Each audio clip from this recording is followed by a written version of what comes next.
räägi oma pika ja põneva elu jooksul juhtunud sinu jaoks kõige olulisemast, nimetame seda soorituseks. Ma ei taha, et sa kuidagi pead rääkima mingisugusest oma teosest ilmtingimata või oma mingisugusest elulisest seigast, aga mis iganes. Ma ei tea su tausta, võib-olla sa olid kunagi kõva kõrgushüppaja, võib-olla sa olid autojuht.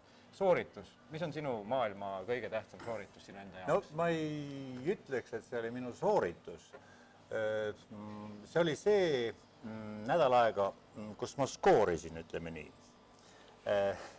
Aasta oli 95, siis oli aasta 95. Lõuna-Korea, Gwangju Biennaal. Ma otsisin täna riiulilt selle kataloogi välja.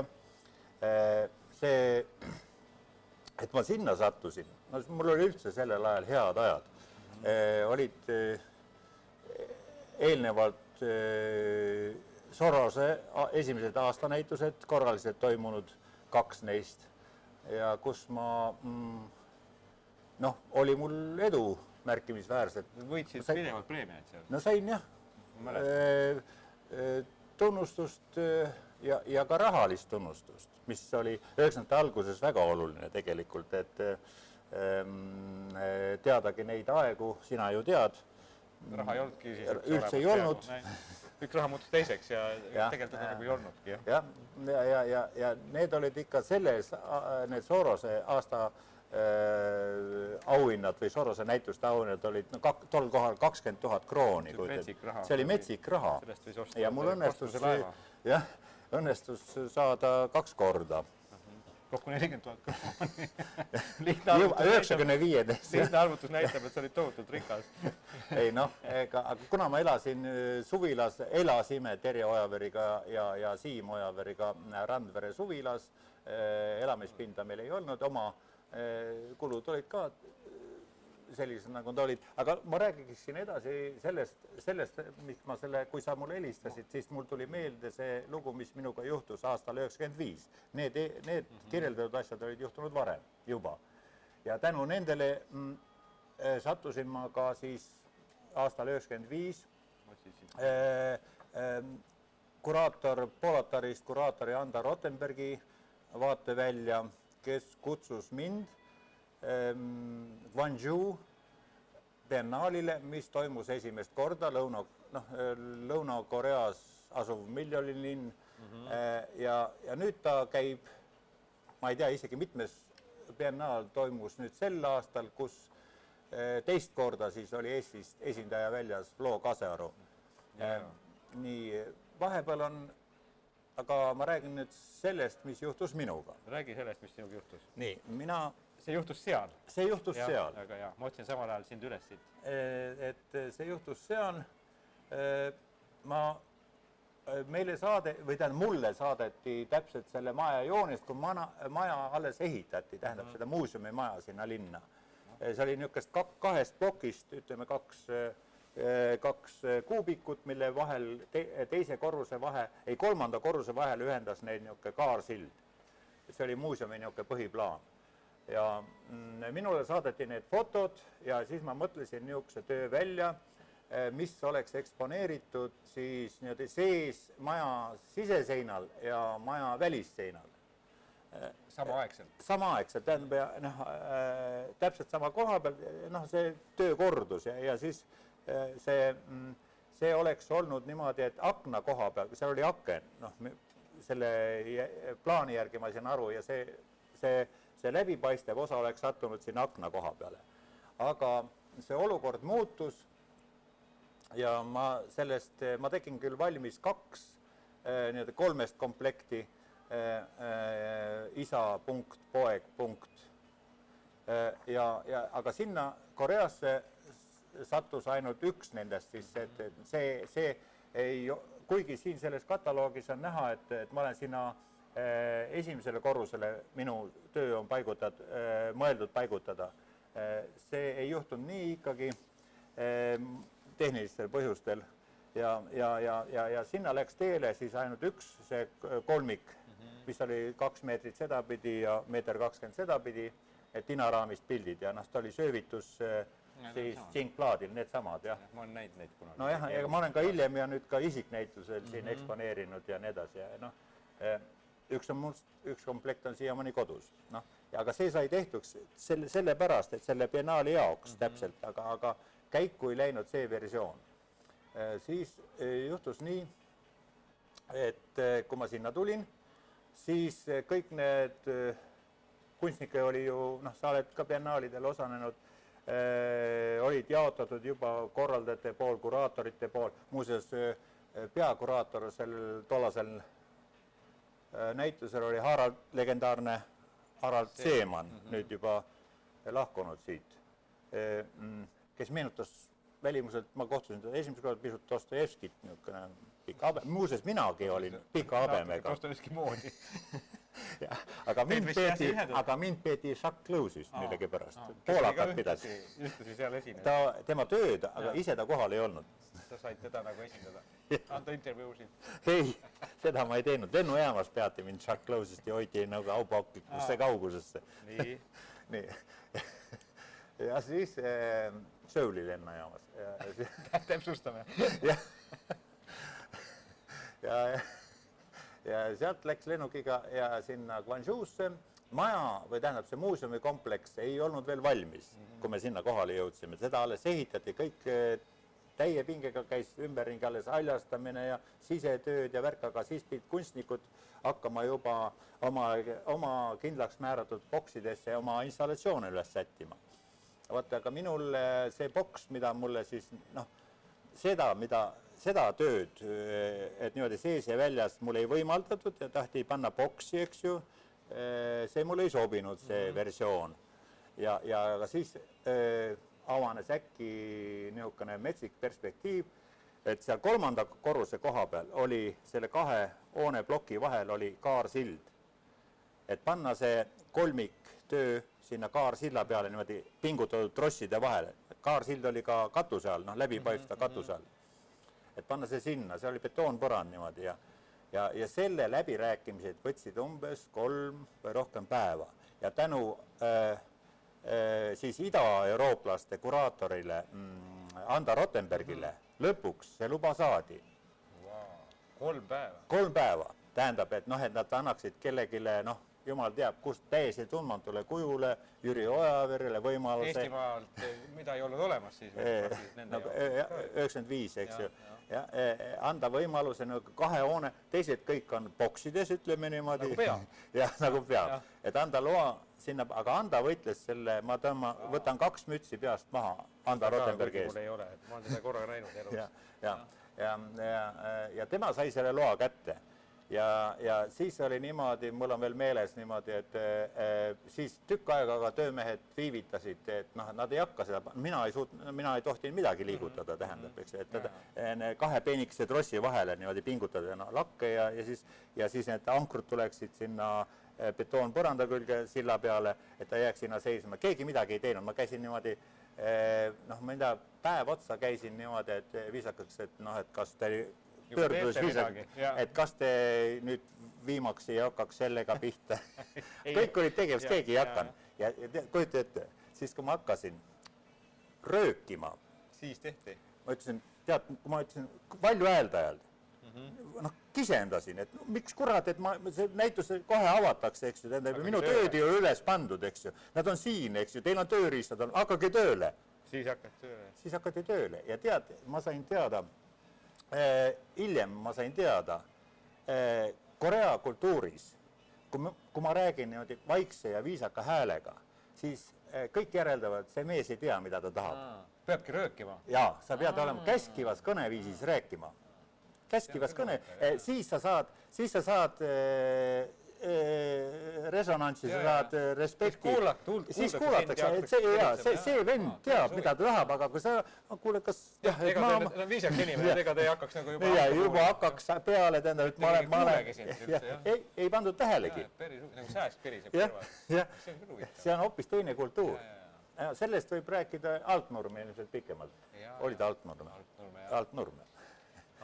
Ja lõpuks said sain üles, see pandi üles, mul oli nii hea meel, et sai sinna, kus tahtsid välja võidada, Anda võitles ja ise ma ka, eks ju tähendab, ma ütlesin, ma tahan sinna. See oli eluvõitlus tõenäoliselt, 3 tundi, või vabandust, 3 päeva. 3 päeva vähemasti, eks ju. ja siis juhtus nii, see sai ülesse, kõik näitus edenes, me tutvusime, me elasime linnast väljas ühes, kogu see hea seltskond, nagu sa vaatasid siin, kes siin on, päris korralik, auväärne seltskond. Osad neist on jõudnud väga kaugele, kõrgele, ma ei tea kuhu, kaugele, jah. No näiteks seesama Maurizio Catelan, eks ju, kes sellel ajal 35-aastane, on, ja siin, praegust paljud on neist saanud staarideks, ütleme maailma nimedeks. Siin olid jah siuksed nimed, et võta ikka müts, jälle veel üks müts maha ikka.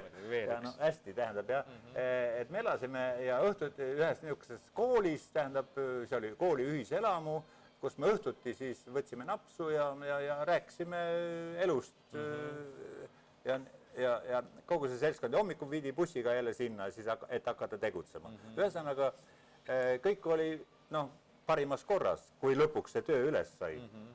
Ja siis päev enne avamist, üks päev enne avamist, päeva hommikul ma tulen sinna siis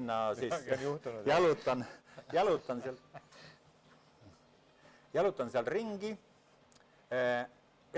ringi ja siis tulevad, üks Korea punt tuleb, seal oli üks mees kaameraga, tuleb minu juurde. Teate, tulge kõrvale, et meil on teile üks jutt. Et meie andmetel on teile määratud selle biennaali peapreemia. Ahah, vau.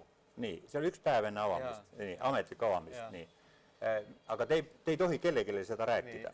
Aga me tahame teid filmida.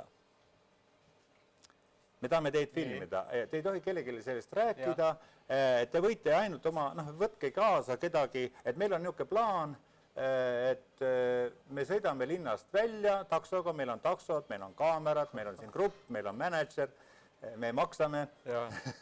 Tallinnas. Nagu Tallinnaski juhtub vahest.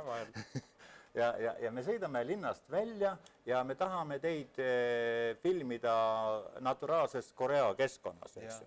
Et seda siis kohe samal päeva õhtul televisioonis näidata, kui biennaali võitjad. Ja ma ütlesin, ma olin tuttavaks saanud, heaks sõbraks saanud Belfastis pärit Philip Neiperiga, kes on ka siin raamatus sees, kes on nüüdseks seal samas skulptuurikateedri juhataja, vähemasti oli siin aasta tagasi. Ja ütlesin Philipile, et näed, ma ei tohi midagi rääkida, aga meile taheti üks väljasõit teha, eks ju. Ja istusime taksosse ja sõitsime välja. Muuseas, olgu vahemärkus on öeldu, et see skulptuuri, või tähendab selle biennaali peapreemia, ma võin eksida. Minu arust oli $50 000. Nojah, see oleks olnud suhteliselt kopsakas sissetulek. Aga võib-olla oli ka 5 ausalt öelda. Ka sees oli, siis selle 95. aastal oli ka see suhteliselt kopsakas. Minu arust oli 50, ma ei tea, ühesõnaga, ma olin 95.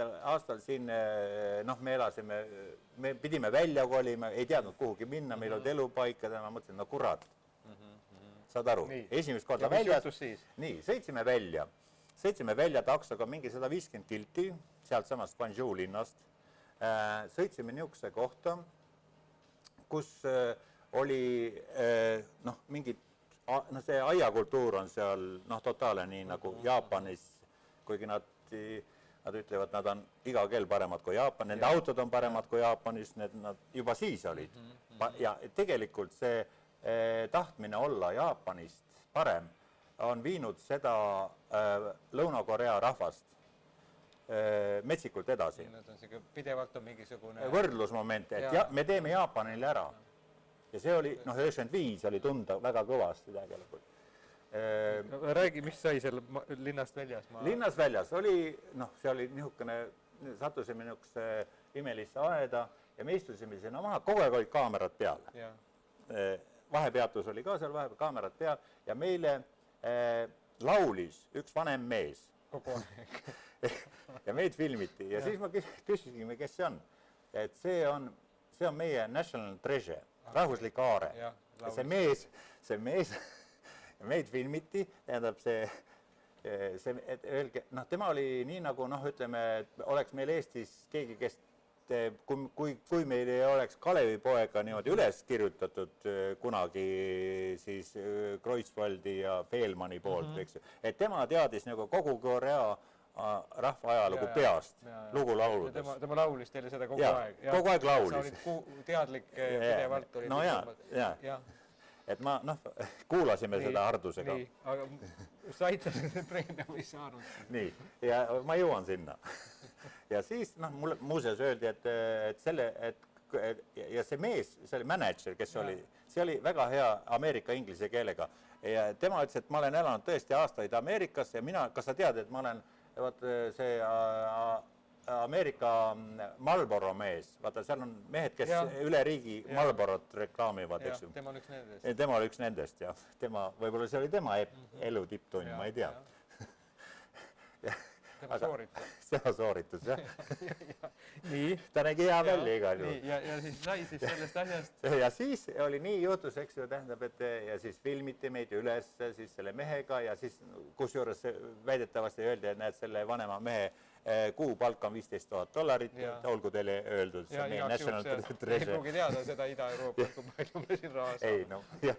Neil oli kama, kes oli, nende jaoks oli mina ja see vastab tõele, oli mees, kes saab järgmine peapreemia. Ja see terve see trupp, eks ju, kostitas ja pakkus parimat ja filmis üles. Ja siis sõitsime tagasi ja järgmine päev kuskil peale lõunat oli see preemiate kätteandmine. Sa olid muidugi ilusti riides. Ma olin ilusti riides, ma juba käisin ringkummis juba pool päeva, käisin ringi ja mingi lollakas naeratus näol, eks. Välja valitud. Ei tahtnud kellegiga palju suhelda. Teadsid, et see õhtul niikuinii on vaja rääkida. Jaa. Nii, ja lähen sinna ja vaatan ja seal oli vist, oli isegi Korea president oli kohal, kes seda kuulutas. Ja mille pärast see rahvasumm oli rahvasumm on kogunenud Kuubast pärit kunstniku Alexis, ei, mis ta oli, Alexis Joe, selle boksi. Nii, sa ei saanud aru miks? Jah, ma ei saanud aru miks. Mis sa tegid? Ei valus pauk. Ja kuulutatigi välja. Alexis Kuubast. See Joe sai, vaata. Ta on väga hea kunstiga siiamaani. Kuidas ta muidu selle preemia pidi saab? Tehtud mees. Aga tema sinuga nii tegid. Üks on elu tipp, et peaaegu said selle kätte. Ikka ei saanud. Jah. See on nuga. Aga ma olin 1,5 päeva sellest teadmises. Õnne uimas. Jah. Ja 1,5 päeva olid tegelikult saanud selle. Jaa. Aga said sa pärast aru, mis siis juhtus? Ja sain aru, ei, tegelikult ei saa siianigi. Ei, kus see Alexis on? Aga ma ei läinud ka Harald Seemani käest küsima. Ja vaata, tema oli, ma arvan, et ta oli paadipõgenik, sest sellepärast saigi. Ja vaata, tema see töö oli, seal boksis oli, tähendab, niisugune 2 meetri pikkune paat ja see oli 2000 õllepudelit ja töönimetus oli Drink to Forget või midagi niisugust. Tänapäevane teema täiesti. Tänapäevane teema. Aga ta oli ilmselt paadipõgenik, sest ma vaatasin siit, kui ma tulin bussiga. See Joe, kus see on küll lugu. Joe. Aga ühesõnaga, sind jäeti täiesti kuivale ja mitte midagi, kõige vähematki. Aga kurat, aga milline tähelepanu oli, ma ütlen. See on küll lugude lugu, ausalt öelda, Oja-Jüri. Ma ei oska midagi öelda, ma olen täiesti lummat. Jätta mükene piitsahoop, see võiks selle vastu. Ei no kurat, ma olen ikka, ma olin, mitte et ma olen, vaata, siin on ta stiilinäide, näevad, siin on kogu need põgenike paadid, eks ju, üleval ja siin peegeldus all, see on ilus installatsioon, eks ju. See on palju parem, kui ta seal Koreas tegi, see oli eelnevalt tehtud, aga need, kui sa loed, eks ju, ta on sündinud 71 Kuubas ja siis ta elas just juba Miamis või midagi niisugust. Ilmselt ta oli ise paadipõgenik tegelikult. Kuule, see võttis mul silma märjaks kohe, see oli ikka nii hea lugu. Kuule, tänan sind, Jüri, ma rohkem ei tahagi midagi teada, see tegi mu täitsa teiseks inimeseks kohe. ole ise ka terve, kurat. Mis tegid? Jäi valus paugu.